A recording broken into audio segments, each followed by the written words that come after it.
우리는 출애굽한 이스라엘 민족이 시내 광야에 머물면서 십계명을 받고 언약을 체결하는 대목까지 살펴봤습니다. 그래서 지난 시간에는 그렇게 언약으로 맺어진 이 여호와 하나님과의 관계가 그들의 정체성을 어떻게 형성하게 되는지, 그리고 그게 오늘 우리에게는 어떠한 의미가 있는지를 생각해봤죠. 그래서 오늘은요, 이제 그에 이어서 소개되는 이 성막과 제사에 관한 이 규례를 통해서 하나님이 자기 백성을 신앙의 길로 부르시는 목적이 어디 있는지 함께 생각해 보면 좋겠습니다. 벌써 이제 30번째 시간인데요. 상당히 진행이 돼서 한번 전체적인 스트럭처를 짚어보고 시작할게요. 자, 출애굽기는 총 40장으로 구성된 책입니다. 그래서 그 절반쯤에 해당하는 20장에 오게 되면 이제 우리가 십계명이라고 부르는 명령이 주어지죠. 그래서 이 명령을 기반으로 해서 하나님은 자신이 이제 불러내신 그 이스라엘 민족을 언약 공동체로 이제 세우고자 하시는 거예요. 자, 이 언약이란 우리가 좀 여러 차례 생각을 해봤는데요. 그 양자가 그러니까 양측이 공식적으로 관계를 맺게 되는 서약이라고 볼 수가 있어요. 그러니까 나는 너희의 하나님이 되고 너희는 내 백성이 되리라고 하시면서 서로 뗄 수 없는 관계로 묶으시는 겁니다. 그래서 너희 주변에서는 개구리도 신이 되고 송아지도 신이 되고 이것저것 다 그들의 하나님, 그들의 엘로힘이 되겠지만 다른 신은 없고 오직 나 여호와만 너희의 하나님이다 라고 하는 절대적인 성격을 가지고 있는 계명으로 그 백성과의 관계를 이렇게 세우셨던 겁니다. 자, 그러니까 당시 이제 세계에서는 살면서 마주하게 되는 여러 가지 문제가 있잖아요. 그러면 그때마다 이런 신 저런 신을 찾고 부르는 게 일반적이었는데 그런 다신론적인 세계관부터 정리하지 않고는 나와 관계를 맺을 수가 없다고 하시는 거예요. 그래서 우리로 치면 이제 이런 거죠. 우리가 하나님을 믿지 않는 건 아니지만 이를테면 인생에서 하나님이 해결하실 문제가 있고 돈과 권력을 해결할 문제가 있는 거지 라고 생각하면서 실제로는 하나님만큼이나 다른 무언가를 의지하며 살아간다면 그게 바로 다른 신을 두고 살아가는 게 되는 거죠. 그래서 신약에 가면 이렇게도 말씀하세요. 너희가 하나님과 재물을 겸하여 섬길 수 없느니라. 자, 그렇게 다신론은 이런 식으로 우리에게 적용이 됩니다. 다신, 그러니까 여러 신은 여기서 뭐예요? 내가 의지하는 모든 대상이 있는 거예요. 그게 나의 엘로힘입니다. 그래서 다른 엘로힘이 너희에게 있게 하지 말라는 계명이 그분과의 관계를 규정하는 핵심적인 내용이 돼요. 그러니까 이게 무너지면 다 무너지는 거죠. 자, 이와 같이 절대적인 관계를 맺게 된 하나님과 그분이 이제 세우시는 이 언약 공동체를 구성하는 다른 이들을 존중하는 삶의 규범을 20장부터 이제 계속 가르쳐 주시는 거예요. 그래서 종을 어떻게 대하고 또 누군가를 상해하면 어떻게 처벌을 하고 또 타인의 재산을 침해하면 어떻게 배상하고 그리고 고아라든가 과부라든가 나그네라든가 이런 취약계층을 어떻게 대해야 하는지 그런 구체적인 이제 율법 조항을 주시는 거죠. 자, 그러면서 24장에 가게 되면 이제 우리가 지난 시간에 살펴봤듯이 이제 이러한 이 규범적 가르침을 기반으로 해서 언약이 체결됩니다. 그래서 이 언약을 맺고 나서 모세가 시내산에 올라가서 40일을 있게 돼요. 그리고 구체적인 율법을 세부적으로 받게 되는데 그 내용이 뭐냐면 주로 성막과 제사에 관한 규례입니다. 그러니까 여기서부터는 이제 하나님이 그 백성에게 자신에게 나아가기 위해서 어떠한 의식과 제도를 갖춰야 하는지를 구체적으로 가르쳐 주시는 거예요. 그래서 말하자면 그들을 애굽에서 불러내신 여호와 하나님은 이들이 만나고 싶다고 만날 수 있는 그런 분이 아니라는 거예요. 그분을 만나기 위해서는 성막이라고 하는 특정한 장소에서 특정한 동물이 희생되는 제사가 치러져야 했습니다. 근데 하나님은 이 사실을 그들의 애굽에서 불러내실 때부터 가르쳐 주셨죠. 그러니까 바로 이 어린 양을 죽여야 심판을 면할 수 있었던 그날 밤부터 그들은 자신들을 찾아오신 하나님이 어떤 분인지를 어렴풋하게 배우고 있었던 겁니다.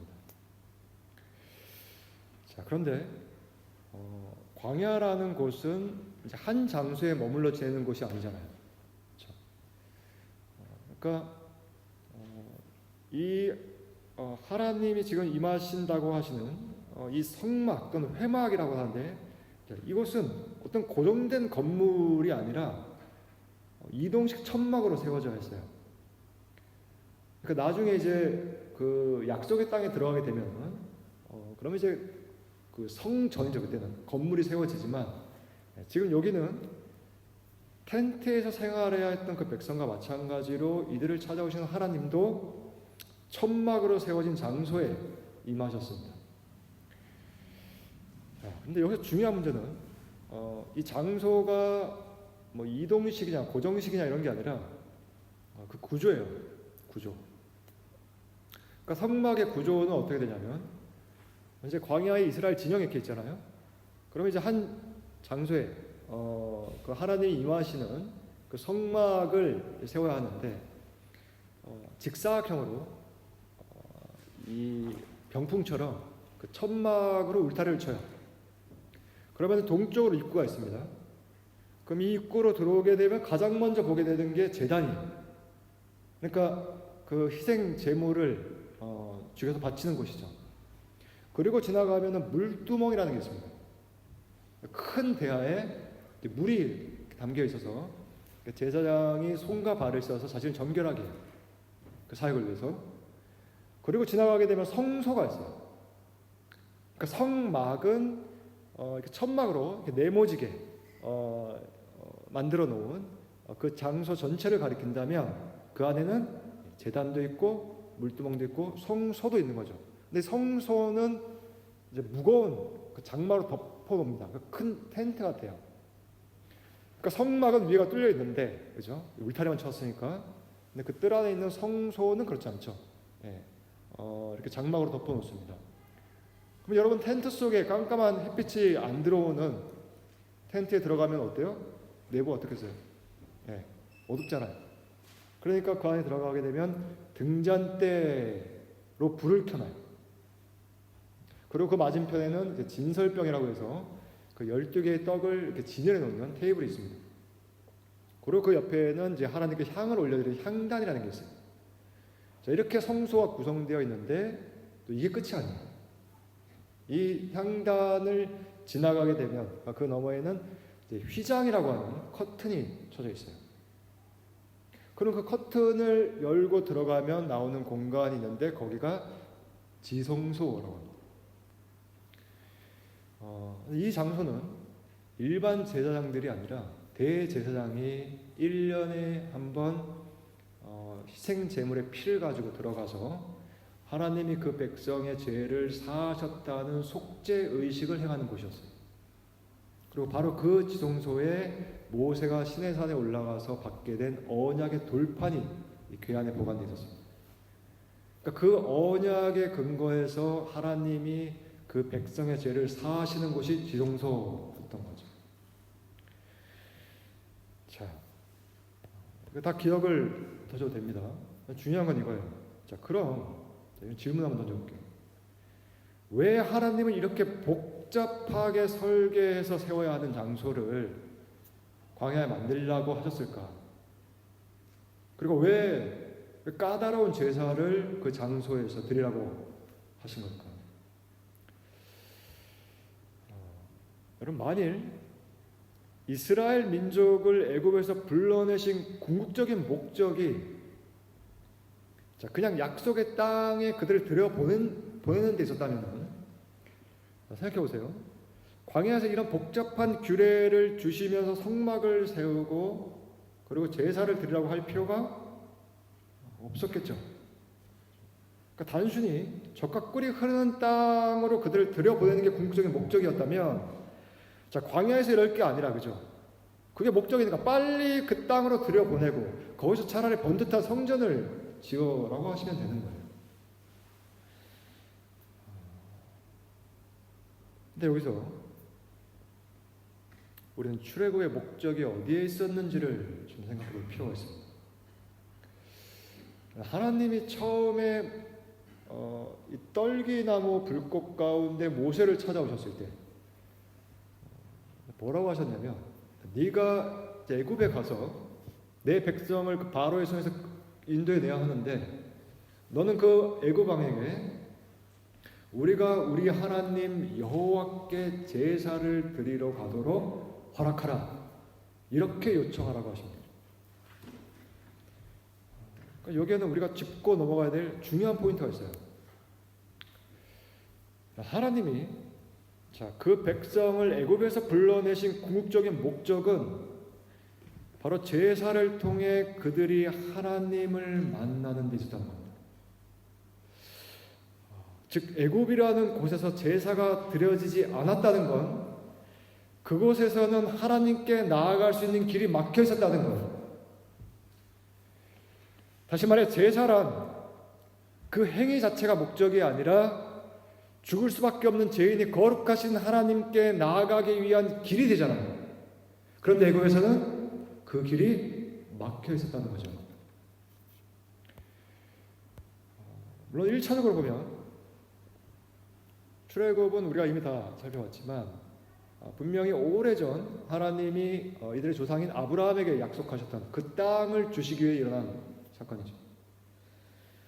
그래서 이스라엘 민족은 젖과 꿀이 흐른다는 그 땅으로 빨리 들어가 정착하기를 원했을 겁니다. 그런데 동시에 그 땅으로 가는 길이 이제 험해져요. 그리고 그 땅을 차지하는 일이 현실적으로 그렇게 쉽지 않다고 여겨지니까 마음을 돌려서 애굽으로 돌아가고 싶어 했죠. 이런 걸 보면은 그들의 마음에는 자신들을 불러내신 여호와 하나님이 누구신지, 그분과 만나서 그분을 알아가고자 하는 그런 열망, 그러한 목적 의식은 자리하고 있지 않았다는 걸 알 수 있어요. 그가 누구시든 지금 내가 어떻게 살아가는지가 그들에게 중요했습니다. 그런데 오늘 본문에서 하나님은 말씀하시죠. 내가 회막에서 이스라엘 자손을 만나리니 그들은 내가 그들의 하나님 여호와로서 그들 중에 거하려고 그들을 애굽 땅에서 인도하여 낸 줄 알리라. 그러니까 그분의 마음은 어디에 있었는가? 그 백성을 만나서 그들 가운데 거하는 데 있었다는 겁니다. 그들과 함께하고 싶은 하나님의 마음.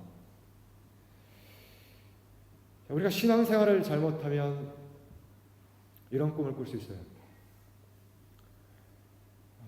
우리는 그걸 천국이라고 부르든 아니면 새하늘과 새 땅이라고 부르든 우리에게 궁극적으로 약속된 그 나라를 소망하지만 실제로는 그 소망의 동기가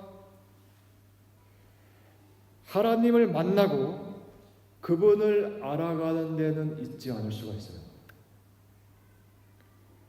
그냥 눈물도 없고 고통도 없는 곳이라고 하니까, 아니면 최상의 보화로만 묘사될 수 있을 정도로 형용할 수 없는 곳이라고 하니까, 혹은 잃어버린 에덴 동산이 회복되는 낙원이라고 하니까 그런 곳에 이르는 걸 신앙의 목적으로 생각하고 살아갈 수 있다는 겁니다.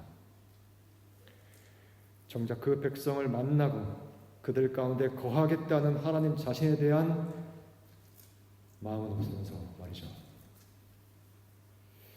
그래서 동상이몽이라고 하죠. 동상, 같은 침상에서 이모 다른 꿈을 꿀 수 있다는 거예요. 하나님의 꿈과 다른 꿈을 꿀 수 있다는 겁니다. 똑같은 자리에 똑같은 광야에 있었어요.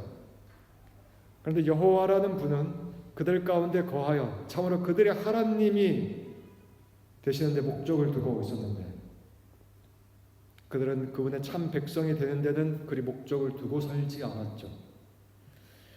그들에게 하나님과의 만남, 그분과의 관계는 어쩌면 그들의 꿈을 이루기 위한 하나의 방편에 지나지 않았을지도 몰라요. 오늘 본문에서도 하나님은 자신이 그 백성을 만날 거고 그래서 그곳이 자신의 영광으로 거룩하게 되어 그들 가운데 거할 수 있게 되는 일이 그들을 애굽에서 불러내신 목적이라고 하시지만 이게 그들에게는 잘 와닿지 않았다는 거예요. 하나님을 만나서 그 영광을 바라보며 그 거룩하신 분과 함께하는 것, 그게 우리가 부름받은 목적이라고? 그게 다란 말이야? 뭔가 더 필요할 것 같은 아쉬움을 느껴요. 이게 참 미묘하네요. 지금도 많은 크리스천은 그런 꿈을 꿀 수 있습니다. 일단 내가 세상에서 영광을 받고 그리고 그 영광을 하나님께 돌립니다 라고 하는 꿈이죠. 그냥 그분의 무한하신 영광을 바라보며 즐거워하는 꿈이 아니고, 이게 미묘하게 들릴 수 있지만 여기에는 엄청난 차이가 있습니다. 전자는 하나님의 영광을 수단화해서 자신의 존재 가치를 증명하는 거죠. 후자는 그분의 영광이 내가 존재하는 목적이 되는 겁니다.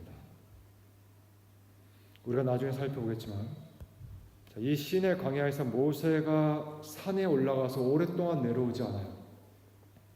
그러니까 모세가 대변했던 그 하나님의 임재가 느껴지지 않습니다.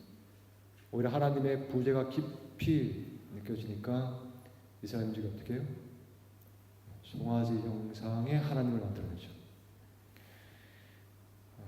그건 정말 그들이 그분의 임재를 사모하고 그 영광을 갈망해서 그런 게 아니라 자신들의 불안을 달래기 위해 어떤 수단이 필요했던 겁니다. 하나의 방편으로 삼은 거죠. 그러니까 내 마음이 편하기 위해서, 이 마음의 평안을 위해서 그냥 교회에 찾아오고 신앙생활을 할 수 있듯이. 그러나 하나님은 우상 숭배로 범죄한 그들과는 함께 갈 수 없다고 하세요. 그리고는 내 사자를 내가 대신 보낼 테니까, 나는 안 갈 거고 내 사자를 대신 보낼 거니까 모세에게 그 백성을 끌고 약속의 땅으로 가라고 하십니다. 자, 만일 이때 모세가 그 젖과 꿀이 흐르는 땅으로 들어가는 일을 목적으로 삼고 있었다면 어떻게 해야 될까요? 예, 하나님, 당신의 사자를 따라 그 땅에 들어가겠습니다. 잘 도착하면 연락드릴게요. 그리고 출발했어야죠. 그러나 모세는 지속적으로 하나님을 만나고 그분을 알아가며 자신이 무엇을 위해 부름받았는지를 알게 되었습니다. 그래서 이렇게 간 거예요.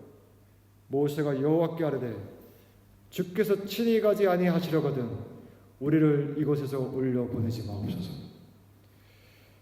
하나님 없이 젖과 꿀이 흐르는 땅, 아니 그게 어디라도 당신이 함께하지 않으시면 어디도 가고 싶지 않습니다. 밀크와 허니가 아무리 넘쳐도 저에게는 아무 일이 없습니다. 그래서 매달립니다. 모세가 이르되 원하건대 주의 영광을 내게 보이소서. 이 차이를 아시겠습니까? 우리가 부름받은 신앙의 목적이 여기에 있습니다. 하나님이 그 백성을 만나고 그들 가운데 거하시는 일이 그분의 꿈, 그분의 목적이 된다는 사실은 이 출애굽기에만 국한되는 사실이 아니고 성경 전체의 스토리를 이끌어가는 주제가 됩니다. 자, 그래서 우리가 성경을 읽어보면 약속의 땅에 들어가는 일은 결국 성취되죠. 자, 그러나 이 언약의 최종 목적인 하나님과 그 백성의 만남, 그 하나 되는 거하심은 온전히 성취되지 않았기 때문에 마침내 하나님이 사람이 되어 찾아오신 거예요. 그분이 예수 그리스도입니다. 신약에 가면 이 사실을 너무나 잘 보여주는 본문이 있어요. 바로 요한복음의 서문이죠. 태초에 말씀이 계시니라. 이 말씀이 하나님과 함께 계셨으니 이 말씀은 곧 하나님이시니라. 자, 그런데 이 말씀이 여기서 어떻게 됩니까? 말씀이 육신이 되어 우리 가운데 거하시네. 이 거하다라는 단어가 전에 설명을 드렸듯이 장막을 치다, 텐트를 치다 라는 말이에요. 그러니까 말씀이신 하나님이 육신이 되어 우리 가운데 장막을 치셨다는 겁니다. 자, 그럼 어떻게 될까요? 우리는 그 영광을 보게 되는 거죠. 우리가 그의 영광을 보니 아버지의 독생자의 영광이요 은혜와 진리가 충만하더라. 그리고 신약의 마지막 책인 요한계시록으로 가면 이제 이런 엔딩을 보게 됩니다. 또 내가 새 하늘과 새 땅을 보니 처음 하늘과 처음 땅이 없어졌고 바다도 다시 있지 않더라. 내가 들으니 보좌에서 큰 음성이 나서 이르되 보라 하나님의 장막이 사람들과 함께 있음에 뭐가요? 하나님의 장막이 사람들과 함께 있음에 하나님이 그들과 함께 계시리니 그들은 하나님의 백성이 되고 하나님은 친히 그들과 함께 계셔서 모든 눈물을 그 눈에서 닦아주시니 다시는 사망이 없고 애통하는 것이나 곡하는 것이나 아픈 것이 다시 있지 아니하리니 처음 것들이 다 지나갔습니다. 자, 우리가 어디를 향해서 가고 있는지 아시겠죠? 이 신앙의 길로 부름받은 목적이 어디에 있는지 아시겠죠? 우리는 그 막간의 광야의 길을 지나고 있는 겁니다. 하나님이 육신이 되어 우리 가운데 오셨고 그리고 다시 오셔서 그 장막을 완전히 펼쳐 우리와 함께 하시기까지 우리는 그 막간에 이 광야 같은 세상을 살아가고 있는 거예요. 어떻게 살아가고 있습니까? 이제 우리 모두가 왕 같은 제사장으로 살아갑니다. 왜 그럴까요? 이 땅에 오신 그분이 자신을 제물로 삼아 영원한 제사를 치르셨기 때문이에요. 바로 세상 죄를 지고 가는 어린 양 예수 그리스도의 죽음이죠. 이 죽음으로 제사가 끝났기에 성소 안에 있던 휘장은 필요가 없어 찢어집니다. 이제는 제사를 드리기 위해서가 아니라 드려진 제사로 하나님을 만나고 그 영광을 바라보기 위해 은혜의 보좌로 나아가는 일만 주어졌기 때문이에요. 그게 우리의 역할입니다. 다시 말해 우리는 또 다른 제사를 드리기 위해 부름받은 게 아니고 바로 그 영원한 제사를 통해 그분의 아름다우심을 즐거워하고 그 덕을 선포하여 세상이 그 영광을 함께 바라보도록 하기 위해 부름받은 거예요. 너희는 택하신 족속이요 왕같은 제사장들이요 거룩한 나라요 그의 소유가 된 백성이니 이는 너희를 어두운 데서 불러내어 그의 기이한 빛에 들어가게 하시니 아름다운 덕을 선포하게 하심이라. 오늘 우리 예배를 마치면 작은 음악회 연주를 듣고 간증도 듣고 그럴 텐데 사실 우리가 이 행사를 위해서 제공해드린 게 하나도 없습니다. 유 목사님이 그냥 방을 내주신 거, 그거 말고는 아무것도 없어요. 여러분이 순서지를 이제 보시면 알 수 있지만 국제적으로 활동하시고 우리가 만약에 일부러 이렇게 모시려고 했으면 쉽지 않았을 텐데 그냥 사비를 쓰시면서 오셨습니다. 런던에서 이렇게 오셨으니까 교통, 섭외라든가 또 다른 분이 또 오실 텐데요. 비용이 상당하잖아요. 저희가 1파운드 드리지 않았습니다. 오늘 지금 막 오신 게 아니에요. 어제 오셨어요. 리허설을 위해서 일찌감치 오셔서 귀한 시간까지 내시면서 그렇게 준비를 하셨어요.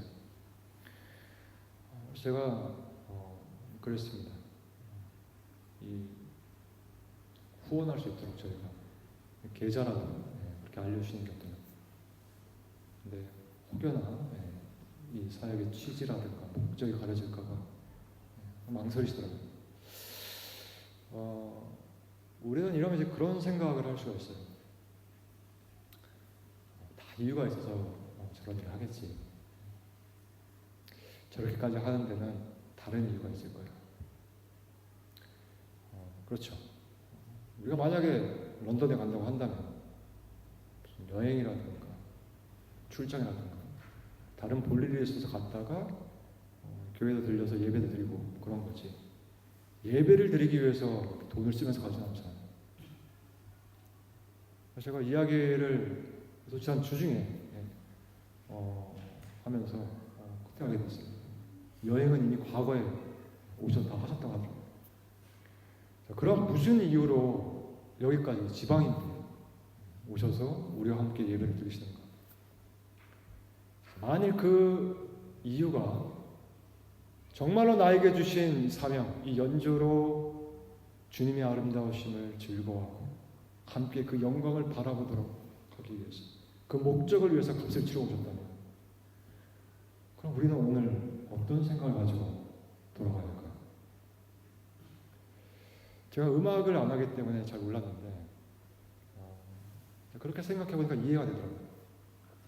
만일 누가 한 시간만이라도 정말 한 시간만이라도 자기 마음을 열고 제가 전하는 복음을 듣고 간증을 들어주기만 한다면 저도 제 주머니를 털어서라도 런던에 다닐 것 같아요.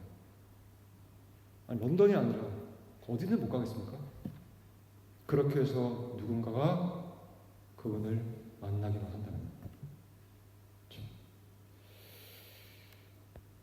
여러분 그 아름다운 덕, 그분의 아름다운 덕을 어떻게 나누며 살아가고 있습니까? 그걸 나누려면 우리가 무슨 일을 하든 그 전에 먼저 그분의 영광을 내가 부름받아 살아가는 목적으로 알고 예배할 수 있어야 하는 거예요. 그래서 말씀하시는 겁니다. 내가 너를 광야로 부른 거 여기서 아무도 너를 인정해주지 않아도 아무도 네 삶을 알아주지 않아도 그냥 내가 너와 함께 하는 것만으로 즐거워할 수 있겠니? 그게 네가 정말로 구하는 영광이 될 수 있겠니? 그렇게 물어보시는 거예요. 그렇게 물어보시는 겁니다. 그래서 광야는 우리의 신앙을 테스트하는 시험의 땅이 되는 거예요. 이 값비싼 시험을 치르면서 우리 모두 그분의 영광을 함께 바라보는